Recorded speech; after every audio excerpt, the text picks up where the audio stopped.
Hello दोस्तों, स्वागत है आपका अपने चैनल उत्तराखंड नॉलेज हम में। दोस्तों, आज मैं आपके लिए उत्तराखंड स्नातक स्तरीय परीक्षा वीडियो बीपीडीओ पटवारी लेखपाल रिवीजन क्लास 20 लेके आया हूँ।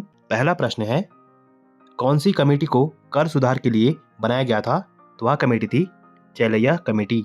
अगला प्रश्न है, किसे दक्षिण भारत का मैनचेस्टर कहा जाता है? तो यह कहा जाता है कोयम्बटूर को। अगला प्रश्न है, उत्तर भारत के अधिकांश भाग को अपने अधीन कर किसने शिलादित्य की पदवी को धारण किया? तो इस पदवी को राजा हर्षवर्धन ने धारण किया। अगला प्रश्न है, मत विलास प्रहसन नामक प्रसिद्ध कृति के लेखक थे? तो वह थे महेंद्र वर्मन प्रथम। अगला प्रश्न है, एमएस वर्ड में एक बार में पूरे शब्दों को डिलीट करने के लिए कौन सी कुंजियां प्रयोग की जाती हैं? तो वह कुंजियां हैं कंट्रोल प्लस बैक स्पेस और कंट्रोल प्लस डिलीट की। अगला प्रश्न है, एक विशिष्ट उपकरण जिसका उपयोग पानी या अन्य तरल पदार्थों में घुले हुए नमक की कुल सांद्रता यानी लवणता को मापने के लिए किया जाता है?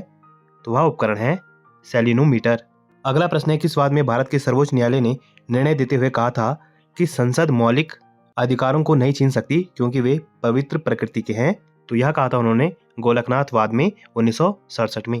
अगला प्रश्न है, सितंबर 2023 में नई दिल्ली में आयोजित G20 के 18वें शिखर सम्मेलन में किस देश के परिसंघ को G20 का स्थायी सदस्य बनाया गया? तो वह देश था अफ्रीकी संघ। अगला प्रश्न है, किस नीति में सरकारी राजस्व संग्रहण तथा व्यय का प्रयोग अर्थव्यवस्था को प्रभावित करने के लिए किया जाता है? तो वह नीति है राजकोषीय नीति। अगला प्रश्न है, भारतीय रिजर्व बैंक द्वारा रिवर्स रेपो दर बढ़ाने का परिणाम होगा? तो यह परिणाम होगा तरलता तथा मांग में कमी। अगला प्रश्न है, सामान्य रूप से बढ़ती हुई ऊंचाई के साथ वायुमंडलीय परतों का सही क्रम है? तो इनका सही क्रम है क्षोभमंडल, समताप मंडल, मध्यमंडल और उसके बाद तापमंडल। अगला प्रश्न है, जनांकीय परिवर्तन सिद्धांत के अनुसार प्रत्येक देश की जनसंख्या कौन सी अवस्था में तेजी से बढ़ती है? तो वह अवस्था है दूसरी अवस्था। अगला प्रश्न है, राष्ट्रपति की कार्यपालिका शक्ति है? तो यह है अनुच्छेद 53 में। अगला प्रश्न है, नियंत्रक एवं महालेखक परीक्षक पद का प्रावधान है? तो यह है अनुच्छेद 148 में। अगला प्रश्न है, धन विधेयक की परिभाषा से संबंधित अनुच्छेद है? तो वह अनुच्छेद है 110। अगला प्रश्न है, कौन सा ऑपरेटिंग सिस्टम का एक ओपन सोर्स है? तो वह है लिनक्स। अगला प्रश्न है, 1857 के विद्रोह को सैनिक विद्रोह किसके द्वारा कहा गया था? तो यह कहा गया था सर जॉन लॉरेंस और सीले द्वारा।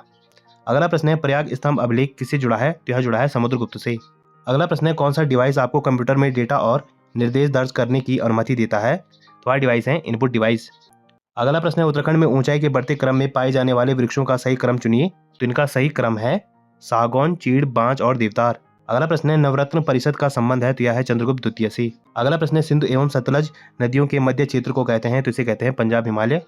अगला प्रश्न है, काली एवं तीस्ता नदियों के मध्य क्षेत्र को कहते हैं? तो इसे कहते हैं नेपाल हिमालय।